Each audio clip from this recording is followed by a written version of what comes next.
Bonjour et bienvenue dans cette nouvelle vidéo dans laquelle on va parler conflit. Conflit de couple, conflit en famille, en amitié ou au travail. Nous sommes tous plus ou moins concernés. Pour mieux comprendre les enjeux de ces conflits et surtout pour trouver des clés de résolution positives pour soi et pour la relation, j'ai le plaisir d'accueillir Emeline Bouillot, psychopraticienne spécialiste en gestion des conflits et en libération émotionnelle. Bonjour Emeline, ravie de t'accueillir de nouveau. Comment vas-tu? Bonjour Anne. Je vais très bien, je suis très honorée d'être ici et ravie. Alors, avant de commencer, est-ce que tu veux compléter un petit peu ta présentation pour qu'on sache un petit peu mieux qui tu es et tes spécialités? C'est parfait, c'est vrai que depuis quelques années, je me suis centrée sur ma compétence je suis donc psychopraticienne en santé émotionnelle. J'aide les personnes à utiliser une approche sensorielle très rapide pour pouvoir se libérer des émotions perturbatrices et c'est un outil bien précieux quand on est en conflit. Ok, bien, merci pour ce complément. Alors, on va pouvoir entrer dans le vif du sujet. Alors, Emeline, est-ce que tu peux nous dire comment on est un conflit, quelle en est l'origine, si on regarde un petit peu plus sur la surface, sous la surface? Alors, un conflit, c'est d'abord un désaccord entre deux personnes au moins, parfois plus. Et ce désaccord, il parle de la représentation de chacun. On a chacun une représentation du monde. Il n'y a pas de vérité. Il y a des faits, il y a des situations, et on vit ça avec sa propre représentation du monde. Et j'ai envie de citer Boris Cyrulnik, qui est le parrain de l'association que j'avais créée, qui nous dit la violence procède de notre incapacité à entrer dans le mode de représentation de l'autre. C'est bien ça le problème, c'est-à-dire que chacun est dans son monde, dans son univers, et parfois c'est insupportable. Et le conflit, de toute façon, est là. C'est un désaccord. Alors, ça touche le domaine émotionnel, évidemment relationnel, et ça touche à la personne elle-même, à son identité, aussi à son statut parfois. C'est aussi une rupture de l'accord de distance sociale. Et quels sont les grands profils en fait de comportement face au conflit? On sait qu'il y a des gens qui ont peur du conflit, des gens qui sont en colère tout de suite, d'autres qui génèrent volontairement le conflit, qu'on appelle un peu vulgairement les fouteurs de merde. Donc, comment ça s'explique, tous ces profils? Ça vient d'où? Alors, ces profils, ils viennent de nos histoires personnelles. Il n'y a pas de réponse unique. Nous sommes tous des êtres uniques et donc il y a des réponses diversifiées selon ce que l'on est. Il n'y a pas de juste milieu de fouteur de merde ni quoi que ce soit. En fait, quand on est en résolution non violente des conflits, c'est ce que j'applique, on recherche la justesse pour chacun, c'est-à-dire aligner à la fois ses pensées, ses valeurs et ses actes. Et différents types de profils de comportement face au conflit, je vais les décliner en deux niveaux. Il y a le niveau psychologique, c'est-à-dire qu'on peut, par exemple, chercher à coopérer, c'est ce qu'on appelle la coopération, la collaboration, ou alors on va chercher à être en compétition. On dit parfois, est-ce que tu es hérisson ou paillasson? C'est-à-dire hérisson, je vais chercher à me défendre, ou paillasson, je vais me laisser marcher sur les pieds. Donc, on peut être amené donc à réagir, à se soumettre, à être aussi dans le déni, l'évitement, le retrait, l'inaction. On peut aussi provoquer des déplacements, c'est-à-dire on a un problème dans un domaine avec une personne et on va déplacer ça avec une autre personne. On le voit beaucoup dans le milieu du travail. On fait aussi beaucoup de projections. C'est-à-dire quelqu'un va arriver, on l'a déjà catalogué, on a déjà pensé des choses sur cette personne alors qu'on ne la connaît pas.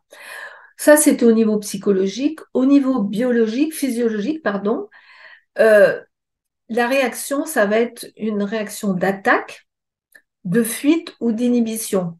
Et c'est d'ailleurs drôle parce que on retrouve ces trois façons archaïques de réagir face au stress. C'est la même chose. Attaque, fuite, inhibition. Et ce sont des réactions de survie pour essayer de s'en sortir. Alors, tu parlais des fouteurs de... Pour moi, il n'y a pas de personnes méchantes, il n'y a pas de personnes qui ont a priori des intentions malveillantes, même si dans le réel, on peut le ressentir comme ça. J'ai pas envie de les cataloguer, j'ai envie de dire que ce sont des personnes en souffrance. Et donc, la question pour moi, si je suis face à des personnes comme ça ou une personne comme ça, c'est comment je vais arrêter de jouer avec cette personne. Parce que si on joue à deux, le ping-pong, évidemment, il va se passer des choses. Mais si je ne me laisse pas prendre dans ce jeu, on connaît le jeu psychologique du triangle de Karpman, persécuteur, victime, sauveur. Ben, si je ne joue pas, je vais pouvoir éviter de faire grandir le conflit et trouver une issue honorable. Alors parfois, la colère ou la peur que l'on ressent lors d'un conflit est complètement disproportionnée. Comment est-ce qu'on peut expliquer cette disproportion en fait? Alors on a vu, le conflit, c'est un désaccord avec une dimension émotionnelle. Boris Cyrulnik, que j'adore, nous dit: nos opinions sont des aveux autobiographiques. Eh bien, nos colères et nos peurs aussi sont des aveux autobiographiques. Tout ça, ça parle de nous. Ce sont des occasions de croissance personnelle ou interpersonnelle magnifiques. Que ce soit quand je suis en conflit ou quand je suis perturbée émotionnellement, sont des occasions pour grandir avec.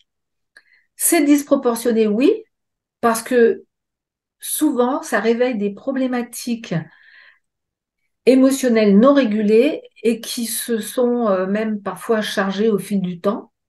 Et donc, c'est le gros sac à dos et, qui est là et tout est là en même temps. Donc, ça peut paraître un petit peu, disproportionné, mais derrière, souvent, il y a un ressenti, parce que le stress est là, la peur est là, c'est comme un ressenti de danger de mort. C'est pour ça qu'on parle de cerveau reptilien, de cerveau de survie. Et comment être dans la vie si on reste dans la survie. Donc, l'idée, c'est vraiment de passer de la survie à la vie. Donc même si on a de beaux principes de communication non violente, souvent lors d'un conflit, on a beaucoup de mal à les appliquer.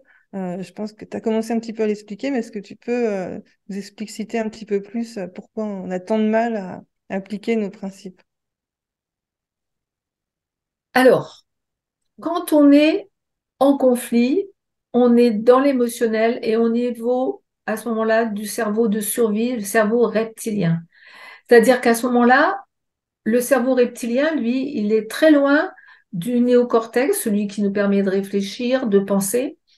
Et le néocortex, à ce moment-là, il est débranché. C'est pour ça que on ressent que la pensée est brouillée quand on est trop dans l'émotion et dans le conflit. On se dit là, mais je sais même plus comment je m'appelle. Et puis vraiment, il y a une espèce un état de panique intérieur avec un ressenti qu'il faut sauver sa peau. Ça, c'est parce qu'on est dans le cerveau de survie, le cerveau de reptilien. Donc, si je suis dans ce cerveau reptilien, j'ai beau avoir appris des tas de choses. Moi, je suis formatrice, j'ai travaillé pendant longtemps comme formatrice à la gestion des conflits. Et j'ai bien observé que pour moi-même et pour les stagiaires que j'accompagnais, quand ils étaient trop dans le stress, trop dans l'émotion, tout ce qu'ils vous avaient appris n'était pas disponible, n'était pas là, disponible pour pouvoir l'utiliser. Et donc, c'est parce qu'on est bloqué dans le cerveau de survie. Donc, pour pouvoir utiliser des connaissances, par exemple, en communication non violente, eh bien, il va falloir d'abord s'occuper de se libérer émotionnellement. Il y a un très bon livre de Marshall Rosenberg, le psy qui est à l'origine de la communication non violente, justement, qui s'appelle Les mots sont des fenêtres ou bien ce sont des murs, qui permet de comprendre que dans le conflit, il y a de multiples sources de malentendus entre ce que je veux dire, ce que je dis en réalité et ce que l'autre comprend. Au final, il y a plein de jalons d'incompréhension. Comment est-ce qu'on peut éviter ou minimiser cette perte d'information, à ton avis? Soit je parle dans le vide, ou alors la personne en face de moi va réagir et me montrer qu'elle n'est pas d'accord et la communication ne sera pas fluide. Donc le conflit, il est là puisqu'on sent qu'il y a un désaccord. Chacun est dans son univers, dans son mode de représentation du monde. C'est ça que tu veux dire? Oui, en fait, je pensais que tu m'avais parlé un petit peu de la reformulation. Dans ce cas-là, est-ce qu'elle peut être utile ou c'est même Alors, pas la peine? tout à fait. Alors, effectivement, je vais reparler de la reformulation, mais je reviens au fait de minimiser un conflit. ou de l'éviter. Pour moi, un conflit qu'on va éviter, c'est un conflit non réglé, c'est une bombe à retardement. Et un conflit qu'on va minimiser, c'est pareil. C'est-à-dire que on fait beaucoup ça, hein. C'est-à-dire on veut pas les voir, on fait comme si tout allait bien, on y va en force, souvent dans l'emprise, et puis à un moment donné, ça marche pas. Parce que même le plus petit conflit qui n'est pas réglé, ça veut dire réglé, ça veut dire que je vais trouver un accord de distance juste pour moi et pour l'autre. Chacun va être OK. Tandis que si c'est dans la soumission, l'emprise, etc., ça ne marchera pas. Donc, effectivement, l'écoute reformulation, c'est un des outils puissants pour vérifier si le message est bien entendu. Et mettre en mots ce qui se passe, qu'on vit, avoir un espace de communication, avoir un espace de régulation des conflits, que ça soit dans la relation à deux, dans le couple par exemple, ou dans un groupe. On voit dans les associations, souvent les associations ont beaucoup de mal à gérer les conflits. Eh bien, quand on a un espace, des temps de régulation, eh bien, on peut vraiment avancer et on va passer de la compétition à la coopération. On va sortir des jugements et des préjugés. On va accroître sa tolérance et on va pouvoir mieux accepter ce que l'autre dit, ce que l'autre pense, alors que à un moment donné, c'est insupportable. On va dire que c'est trop loin de ma zone proximale de développement. C'est un concept de Vygotsky, c'est ancien, la ZPD, la zone proximale de développement. Quand l'autre a sa vérité qui est tellement éloignée de la mienne, c'est insupportable. Et donc, ça permet donc d'accroître la tolérance et puis de transformer les frustrations en force de vie. Vous l'aurez compris, moi je pars du principe que tout ce qu'on vit et qui est difficile, ce sont vraiment des occasions, des opportunités pour grandir avec et, et faire de nos difficultés des forces. Je suis résiliente, je suis beaucoup intéressée à la résilience et la résilience, c'est la capacité à transformer le métal de la souffrance en or du lien interpersonnel. Et à la fin de cet entretien, je vous donnerai quelques conseils pratiques. Et j'ai l'impression aussi que quand on éprouve de la colère lors d'un conflit, on n'est pas souvent conscient du besoin, parce qu'il y a toujours un besoin derrière la colère. On n'est pas souvent conscient du besoin qui se trouve derrière notre colère. Qu'est-ce que tu en penses? Alors, je suis complètement d'accord. Derrière la colère se cache toujours un besoin, parfois même pas conscientisé, en tout cas non exprimé. Et ça, c'est important. La colère, elle a du sens. Alors, il ne s'agit pas évidemment de crier sur quelqu'un ou de taper parce qu'on est en colère. Mais déjà, dans un premier temps, de se dire, mais de quoi cette colère me parle-t-elle? Elle me parle de ce besoin. Est-ce que c'est moi qui dois prendre en charge ce besoin ou pas? Je parle souvent au niveau des émotions. Je dis les émotions, c'est comme un caillou dans la chaussure. Et on passe son temps à faire croire à l'autre que c'est à lui de nous enlever le caillou dans la chaussure. Or non, si j'ai un ressenti de caillou dans la chaussure qui représente une émotion qui a été activée par l'autre personne, c'est à moi de m'en occuper. Mais on n'a aucune éducation là-dessus, en fait. Donc, On n'a aucune le premier éducation, mouvement, mais c'est de croire que l'autre est responsable. tout Et à là, c'est fait. vraiment bien de pouvoir comprendre ce que tu dis parce que Ça. c'est important, on devrait l'apprendre à l'école, hein. Et oui, mais là, je suis en train de former une enseignante qui va former ses élèves. Voilà, donc dans le stress, il y a de l'émotion. Et ce qui est incroyable, c'est que parfois même, on va oublier l'objet du conflit. C'est-à-dire qu'on va en faire une affaire personnelle et on va passer aux attaques personnelles et on va oublier le problème de départ et on va commencer à dire tu es ceci, tu es cela, etc. Ce sont des glissements très fréquents. Et alors que l'objectif, je suis en conflit, il y a la confrontation de deux besoins qui, pour le moment, n'arrivent pas à être accordés, on ne peut pas répondre ensemble.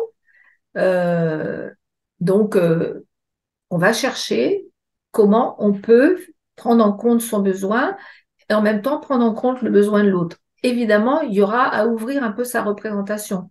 Parce que si on veut rester complètement bloqué sur sa représentation du monde, il va rien se passer.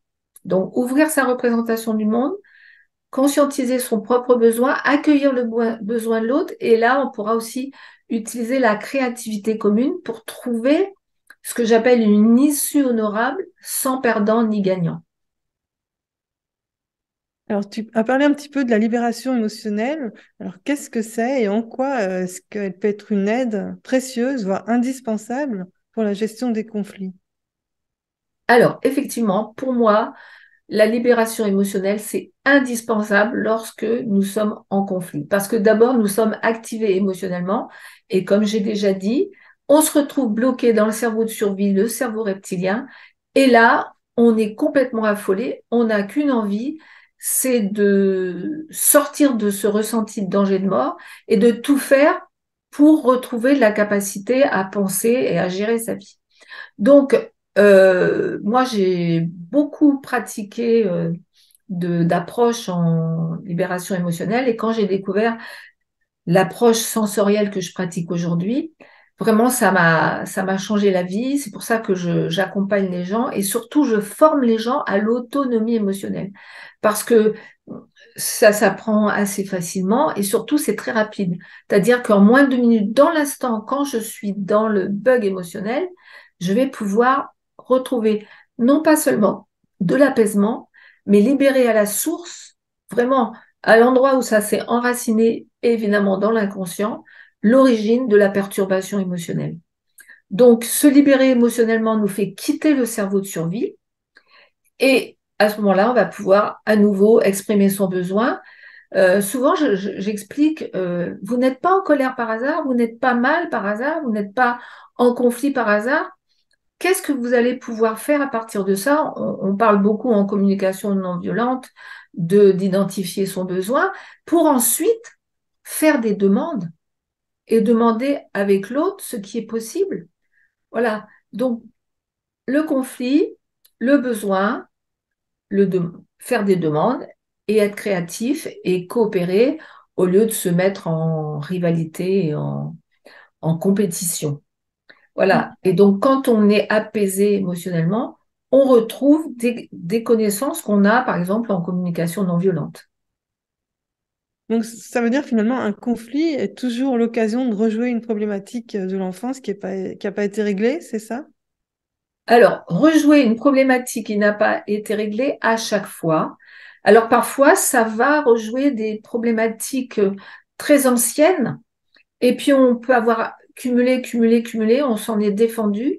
Mais tout ça, ça s'est entassé, comme je disais, dans le sac à dos. Et puis, à un moment donné, ça va être la goutte d'eau qui fait déborder le vase. C'est d'ailleurs le cas pour le burn-out. C'est vraiment la goutte d'eau qui fait déborder le vase. Et là, on n'en peut plus, on pète les plombs, entre guillemets. Et en fait, ce sont des vieux paquets qui remontent. Moi, je parle de la Madeleine de Proust inversée. C'est-à-dire que la Madeleine de Proust, me retrouve à sentir l'odeur du Madeleine, ça me remet chez ma grand-mère, comme disait Proust, qui faisait du bon café, etc.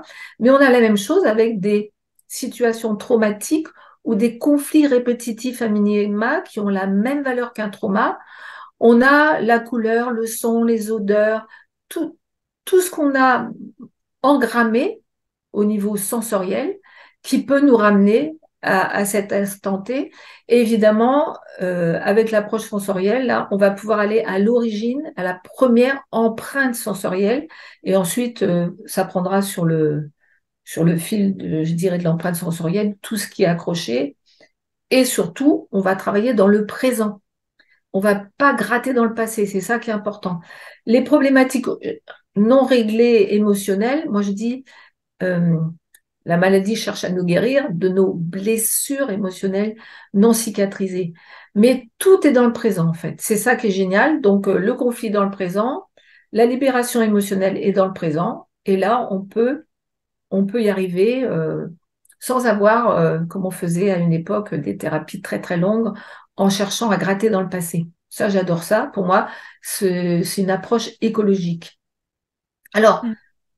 bien sûr, on cherche à rejouer inconsciemment tout ça pour pouvoir retrouver de l'homéostasie relationnelle.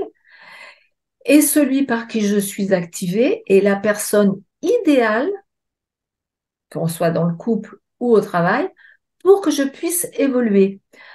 Alors, il y a une approche que j'aime bien, c'est l'approche Imago pour le couple. Je ne sais pas si tu la connais. Non. Non? Bah, c'est une approche qui explique bien que on rencontre pas l'autre par hasard. C'est pas parce qu'ils sont bons le sable chaud, c'est parce qu'en fait, dans 95% des couples, les deux partenaires ont un même type de blessure et ont développé des structures de protection opposées pour y faire face. Alors c'est ça qui est intéressant parce on se reconnaît parce qu'on a la même blessure, mais on n'a pas les mêmes stratégies pour s'en sortir, les structures de protection. Et c'est là où ça frotte un peu. Et donc ce sont ces structures qui, lors d'un différend, sont à la base des conflits et des ruptures si on n'y va pas regarder avec bienveillance, amour, compréhension, acceptation que l'autre est différent et que l'autre, il a mis en place une structure de protection qui n'est pas la mienne. Voilà. Donc, Mm. j'aime beaucoup cette approche qui dit, parce que ça marche pour le couple et ça marche pour les amis, ça marche pour toutes les personnes que je rencontre avec qui je commence à tricoter une relation. Et puis à un moment donné, ah, ça se passe pas bien. Qu'est-ce que je fais là? Mm. Comment je fais? Oui, l'inconscient, il reconnaît un petit peu une blessure commune et c'est ça qui va nous attirer vers telle ou telle personne, en fait, c'est ça? Tout à fait. Quand on dit, ah, je l'ai rencontré, il sentait bon le sable chaud, il était beau. Non, c'est pas ça. C'est, j'ai retrouvé du connu dans l'inconnu. Et donc, j'ai retrouvé inconsciemment le même type de blessure, souvent au même niveau. Par contre, ça va frotter, comme je disais, ça va piquer quand l'autre va utiliser des structures de protection qui ne sont pas les miennes. Et là, je vais être activée émotionnellement et je vais être en conflit. Par exemple, si moi je vais tendance à fuir, l'autre va tendance à s'accrocher ou inversement. Voilà. Exactement. Moi, c'est le cas dans mon couple. Moi, j'ai ma réaction archaïque, c'est une agressivité défensive, je me défends. Et mon conjoint, c'est la fuite. Alors, quand moi, j'essaye de m'affirmer quand je suis en conflit et que lui, il s'enfuit, il y a pas d'issue. Donc, derrière ça, on va se poser, on va, d'abord, on va jamais gérer la crise au moment de la crise. On va différer l'instant de la crise. Ça, c'est extrêmement important. Sinon, on alimente et on passe dans le mode attaque personnelle. Donc, nous, le premier qui pense, il dit, ah, on, on va alerter qu'on a besoin d'avoir un temps. Alors, on a un geste, on a un mot pour ça. Et puis en différé, mais dans les 48 heures, le premier qui demande, on répond et on se pose et on regarde ce qui s'est passé et on détricote un peu le conflit pour identifier les besoins et essayer de voir comment on peut trouver une issue sans perdant ni gagnant, surtout. Moi, je fais une petite parenthèse. En fait, souvent dans les couples, il y en a un qui fait la tête pendant des jours. Donc, ça fait partie de la stratégie de fuite, ça, du passif agressif, c'est un peu Oui, ça? tout à fait, Ouais. tout à fait. Celui qui va faire la tête, il est dans la fuite. Hmm. Donc, bah, si je le laisse faire la tête, oui, mais moi déjà, admettons si c'est moi, moi je reste avec mon paquet, lui aussi, dans son coin, il va dans sa caverne. On dit les hommes viennent de Mars et les femmes de Vénus, l'homme peut aller dans sa caverne, mais quand on va retrouver le même problème, rien ne sera réglé Hmm, c'est ça. et ça va recommencer et ça va peut-être s'intensifier. Alors, est-ce que tu peux aussi nous parler de la peur de dire non et de poser ses limites et de son rôle dans le conflit quand on encaisse jusqu'à exploser d'un coup? Alors tout à fait. Je parlais du burn-out. Là, c'est vraiment actuellement, j'ai beaucoup de personnes qui me consultent pour le burn-out parce que on encaisse apparemment, et en fait, bien à un moment donné, on peut plus, on peut plus. Donc, il y a un livre de Thomas Hansenburg qui s'appelle Arrêtez d'être gentil, soyez frais. Ça veut dire que être gentil, c'est souvent avoir peur de dire non. C'est-à-dire, je vais pas oser dire non. Pourquoi? Parce que j'ai peur de déplaire, ou alors parce que j'ai peur d'être rejetée. C'est même parfois dans les groupes, c'est ça aussi. J'ai peur de faire de la peine, j'ai peur de décevoir, j'ai peur d'oser être moi-même avec mes besoins, mes envies, mes désirs. j'ai peur de ne pas être aimée. Et donc, si je fais toujours le gentil, eh ben, à un moment donné, ça va exploser. On parle de faux calmes, des personnes qui sont des faux calmes. Eh bien, à un moment donné, ils vont dire, ah là, vraiment, là, je peux pas l'accepter. C'est la goutte d'eau qui fait déborder le vase. Et je vous donnerai une astuce à la fin pour voir où est votre limite, justement.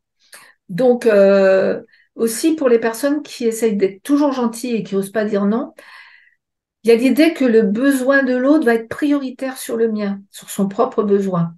Ça, c'est une erreur fatale parce que qui mieux que moi connaît mes propres besoins. C'est pas à l'autre de deviner mes besoins, c'est à moi de les identifier et de les exprimer. Oui, souvent dans le couple, on attend que l'autre devine par une sorte de Tout à fait. télépathie amoureuse, on ne sait pas comment. Exactement. C'est On un croit que leurre. c'est ça l'amour, mais non, c'est pas ça l'amour. L'amour, c'est parler à sa place. Euh, voilà. Est-ce que tu m'aimes? Il y a quelqu'un qui disait, est-ce que tu m'aimes? Et l'autre répond, quand? Parce qu'on n'aime pas tout le temps la personne. D'abord, aimer l'autre, c'est quoi? C'est quand je te vois, quand je t'entends, mon cœur s'ouvre. C'est ça l'amour. Ça parle pas de l'autre, ça parle de moi. Quand je, quand, quand je te vois, quand je t'entends, quand je pense à toi, mon cœur s'ouvre. Mais ça dit pas que tu es la personne la plus géniale. Voilà. En fait, je sais pas si c'est clair, mais moi, je trouve que c'est intéressant. Et notamment, à un moment donné, quand quelqu'un vous dit, je t'aimais, maintenant, je t'aime plus. Ça parle pas de vous, ça parle de l'autre. Tu fais aussi une différence entre violence et agressivité. Est-ce que tu peux nous expliquer un petit peu plus ça? Alors, l'agressivité porte en elle la puissance de l'affirmation de soi, la combativité en opposition à l'inhibition d'action. Depuis le début de notre conception, notre cellule qui se divise et se divise, elle cherche je dirais, à s'affirmer, à exister. Il y a une dynamique, un comportement adaptatif aussi avec l'environnement physiologique, biologique. Alors que dans l'agressivité, il y a la conscience de l'existence de l'autre et la rencontre de l'autre. Dans la violence, c'est pas du tout le cas. La violence, elle s'accompagne d'une rupture de la relation. L'autre devient à ce moment-là l'objet à détruire. Pourquoi? Parce qu'il est perçu comme euh, trop dangereux pour moi, entre guillemets, puisqu'en fait, je suis dans mon cerveau reptilien, je suis en danger de mort, et j'ai l'impression qu'en détruisant l'autre, ça va me permettre de sortir de mon cerveau de survie. Évidemment, c'est une illusion, puisqu'en fait, l'autre a réveillé en moi quelque chose qui m'appartient. Donc, l'agressivité, c'est l'affirmation de soi. Un enfant, par exemple, moi, j'ai accompagné des enfants en grande difficulté. Et quand j'avais parfois des enfants qui étaient, je me souviens d'une petite fille, je me rappelle même de son prénom, elle s'appelait Nathalie, qui avait les mains sous la table. Il y avait beaucoup de belles choses sur la table pour qu'elle puisse jouer et elle ne bougeait pas les mains, elle avait 4 ans. Voilà. Donc un enfant, euh, il doit explorer le monde, il doit essayer d'agir, de chercher sa place. Et l'agressivité, ça fait partie de ça, la curiosité, être vivant. La violence, c'est autre chose. La violence, c'est vraiment, je vais détruire l'autre. Et c'est pour ça que les gens se rapprochent d'ailleurs. Ils se rapprochent, ils en viennent aux mains parce que l'autre représente ce que je ne peux pas accepter. Je ne sais pas si c'est clair. Oui, c'est quand je jette un peu mon paquet émotionnel sans l'avoir travaillé sur l'autre, c'est la violence en fait. C'est-à-dire que je vais essayer de détruire l'autre, soit par des mots, par des jugements, par des paroles blessantes, on appelle ça aussi des gifles verbales, ou carrément euh, essayer de le frapper pour le faire taire. Pourquoi? Parce que sa parole libre m'emmène dans un univers, dans une représentation du monde à laquelle je n'ai pas accès. Et comme je veux pas y aller, je ressens ça comme une violence. Voilà. Hmm. Donc, voilà, je crois que j'ai parlé de visiter ces zones d'ombre. En fait, l'autre m'invite à regarder des endroits que je ne voulais pas regarder jusqu'à présent. Alors évidemment, il n'est pas question d'accepter la violence. La violence, c'est une perte pour tout le monde, hein. C'est toujours. Et donc, quand il y a un conflit, la première chose, sécuriser les deux.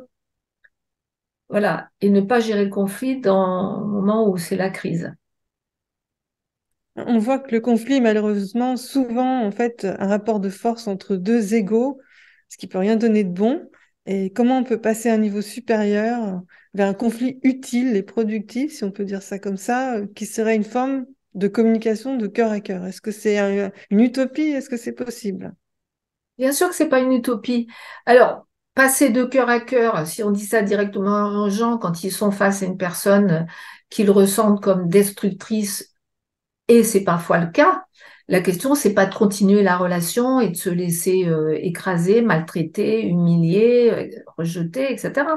La question, c'est je joue avec la personne, je continue, ou je cherche une issue honorable pour les deux. Et parfois, il n'y a pas d'issue honorable parce que parfois, il faut passer par la justice quand on a subi des agressions graves, par exemple, et essayer voilà.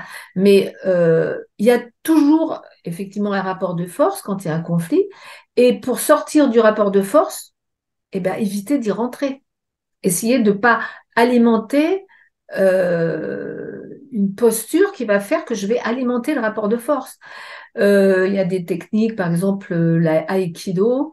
On va pas faire le mur face à quelqu'un qui veut essayer de vous donner un coup de poing. Quelqu'un veut vous donner un coup de poing, vous allez esquiver, vous n'allez pas faire le mur et il va donner son coup de poing dans le vide. C'est un peu l'idée. Donc pour sortir du rapport de force, j'essaie de ne pas y rentrer. L'autre n'est pas dangereux. L'autre est tellement différent que j'ai l'impression qu'il est dangereux, mais en fait, il m'invite à visiter son monde pour moi-même visiter mes zones d'ombre. Voilà. Alors évidemment, j'ai parlé de la violence. Il y a des violences où on peut même pas, on peut rien faire, mais de toute façon, ça peut nous faire travailler quand même. Mais se protéger, de toute façon, se protéger. Mais souvent, c'est parce qu'on est dans un refus de s'ouvrir à ce qui n'est pas notre mode de représentation. Oui, à Enfin, l'écart du bourreau, on peut peut-être visiter sa part victime et la transcender et aller au-delà, en fait. C'est ça l'idée, ne pas rester dans une relation où on est en danger, surtout pas, mais on peut travailler alors, sur ça. déjà, quand tu parles de bourreau, déjà, essayer de pas rentrer dans le triangle dramatique victime, sauveur, bourreau. La meilleure façon de sortir du triangle dramatique, donc dit de Cartman, c'est pour pas jouer les différents rôles sauveur, victime, bourreau, c'est de se dire je suis plus, l'autre est plus. Maintenant, je suis en incapacité de, de travailler je suis plus et d'accepter que l'autre est plus. Souvent, l'autre est plus, mais je suis tellement en train de me défendre. Bon, alors évidemment, si on prend des cas extrêmes je Oui, je dirais, pense à violence physique, pervers narcissique, etc. oui. Alors, voilà, après, mais déjà, si je rentre pas dans le triangle de Cartman, parce que, par exemple, beaucoup de gens veulent sauver les gens qui sont en difficulté. Voilà, ils font le sauveur. Souvent, ils rentrent par le sauveur. Et après, ça tourne, ça tourne, ça tourne. On sauve pas. On veut aider, mais il y avait une phrase qui disait ne m'arrêtez pas, ne m'aidez pas, c'est assez difficile comme ça. D'abord, pour aider quelqu'un, il faut qu'il y ait une demande, il faut avoir la compétence, il faut que ça soit de sa responsabilité, qu'il y ait un contrat clair, voilà. Donc, voilà. Et quelles sont aussi les vertus du conflit? Je pense qu'il y en a, donc c'est bien aussi d'en parler. Alors, pour moi, un conflit, c'est comme un stress. La vertu, c'est que ça va nous permettre de regarder quelque chose qui est là pour nous faire grandir. Si on a un espace pour jouer ça, on va dire. Donc, un conflit bien géré sans perdant ni gagnant, c'est vraiment une opportunité d'évolution à la fois pour soi, mais aussi pour la relation. Voilà. Une année, j'avais fait un stage que j'avais appelé le conflit dans le couple, le terreau d'une croissance interpersonnelle. Si j'arrive à grandir en me respectant et en respectant l'autre et en essayant de trouver une issue sans perdre des gagnants, une issue honorable, c'est bon pour tout le monde. Alors, avant de terminer cet entretien, est-ce que tu peux nous parler aussi des différentes dynamiques qui existent entre les conflits de groupe et les conflits individuels? Quelles sont les différences de gestion? Alors, l'être humain a un besoin d'appartenance. C'est un animal grégaire. Il aime bien être avec les autres, il a besoin de ça, il a un instinct grégaire. On le voit au travail, s'il y a des conflits, il va y avoir des alliances, il va y avoir des conflits de pouvoir, il va y avoir des conflits de valeurs, des conflits avec la hiérarchie qui sont assez fréquents, interpersonnels entre des personnes qui se supportent pas, des collègues de travail. Mais là, il y a toujours, quand il y a un groupe, il y a toujours des alliances. Et puis, quand on est dans un conflit au travail, par exemple, il y a le statut et la personne. Alors moi, j'avais fait une recherche, j'ai travaillé pendant des années pour un institut de formation et de recherche sur la gestion des conflits par l'approche non violente. Et on avait travaillé sur statut personne. Et on en est arrivé à dire simplement, le statut protège la personne, c'est-à-dire que il y a toujours un cadre de référence qui va donner la légitimité de ce qu'on dit, ce qu'on fait, et nous protéger aussi si on a besoin. Bon, il faut creuser pour expliquer plus longuement, les gens ont du mal avec ça. Et puis la personne nourrit le statut. C'est-à-dire que quand je suis dans mon statut de, je sais pas moi, assistante sociale, je vais avoir développé un ressenti par rapport à l'empathie, mais je vais être sensible aussi au rejet, à la rivalité mimétique et à la théorie du bouc émissaire. La théorie du bouc émissaire, c'est-à-dire dans un groupe, on va choisir quelqu'un et on va désigner que cette personne, c'est elle, c'est elle qui est à l'origine de tous les conflits, tous les maux. Or, ça, c'est une illusion. C'est le concept de la rivalité mimétique de René Girard. Ça, c'est une illusion de cohésion sociale. Quand on désigne, alors ça, on le voit beaucoup, beaucoup dans la société, on va désigner un bouc émissaire et là, on va avoir l'impression qu'on a une bonne cohésion sociale en dehors de cette personne. C'est une illusion de cohésion sociale. Et puis, j'avais parlé du burn-out. Aujourd'hui, c'est un vrai problème. Les conflits au travail favorisent le burn-out. Et aujourd'hui, on parle beaucoup de la souffrance du travail. Enfin, moi, personnellement, j'accompagne beaucoup de personnes sur ce sujet. Hmm. Alors, je vais te laisser aussi les derniers mots. Tu nous avais dit que tu nous parlerais peut-être d'une clé supplémentaire ou de quelque chose que tu avais à nous proposer. Voilà, je te laisse la parole pour ça. Tout à fait. Alors, je vais vous donner 3 astuces. Évidemment, même 4, parce que la première, c'est bien sûr quand je suis en conflit, la première chose que je fais, je gère pas le conflit quand je suis en instant de crise, je vais d'abord m'apaiser émotionnellement. Si je peux aller jusqu'à la libération émotionnelle totale, c'est-à-dire désactiver à la source, c'est mieux avec la pratique que je pratique, que j'utilise l'approche sensorielle, mais déjà je m'apaise. Je m'apaise. Et ensuite, je vais pouvoir donc faire émerger mon besoin. Donc, euh, donc la première chose que je vais faire maintenant, bon, voilà les 3 astuces en plus. Hein, ça, c'était l'astuce sur les émotions. Premièrement, à distance du conflit, je vais écouter ce que l'autre a à dire de la situation. Et je vais utiliser l'écoute reformulation. Je vais dire, la personne va me dire, ben voilà, quand j'étais là, voilà ce qui s'est passé pour moi, etc. Et là, vous allez pouvoir dire à la personne, si j'ai bien compris, je t'entends me dire que, vous reprenez les mots, est-ce que c'est bien ça? Tant que vous n'avez pas reformulé exactement les mots de la personne, vous restez à la reformulation.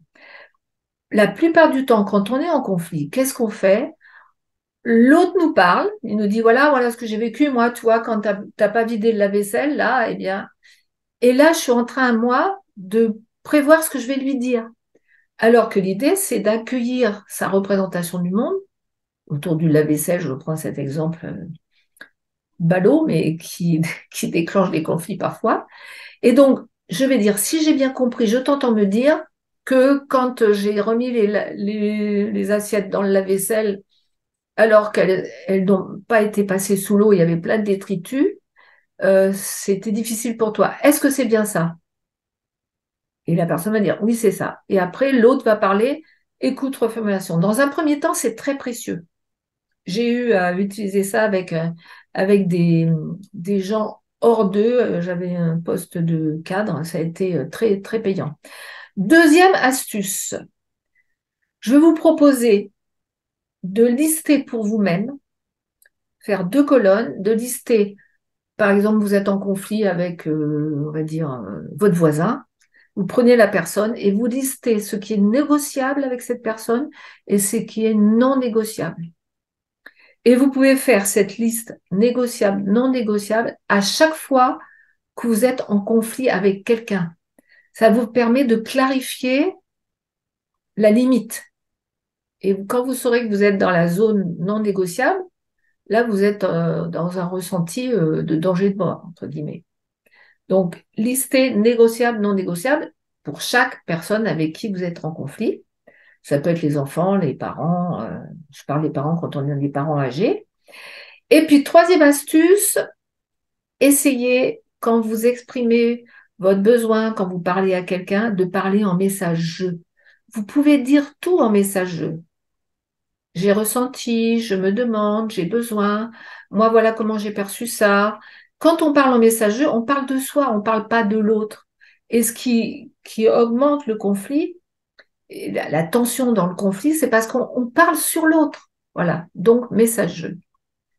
Voilà, voilà. Et pour terminer, pour ceux qui sont restés jusqu'à la fin ou qui vont voir en dessous de la vidéo, j'offre un test pour évaluer son niveau de conflit au travail et j'offre aussi un e-book, les 5 bonnes raisons de gérer les conflits au travail. Voilà, vous pouvez me le demander en On écrivant mettra à contact. les liens en dessous de la vidéo, donc ouais. Voilà, vous aurez le lien en dessous, contact@reset zéro stress, c'est un zéro. Voilà, reset zéro stress et je vous enverrai ça avec plaisir. Ben, super, merci beaucoup Emeline pour ce riche éclairage. Je pense que ça aidera pas mal de monde à porter un nouveau regard sur les conflits. Malheureusement, sont lot commun. Oui, et le conflit, il est partout, c'est normal. C'est normal. Merci de votre écoute. Merci Anne pour cette opportunité. Merci, merci à tous pour votre attention et merci encore Emeline. À bientôt. Au À revoir. bientôt.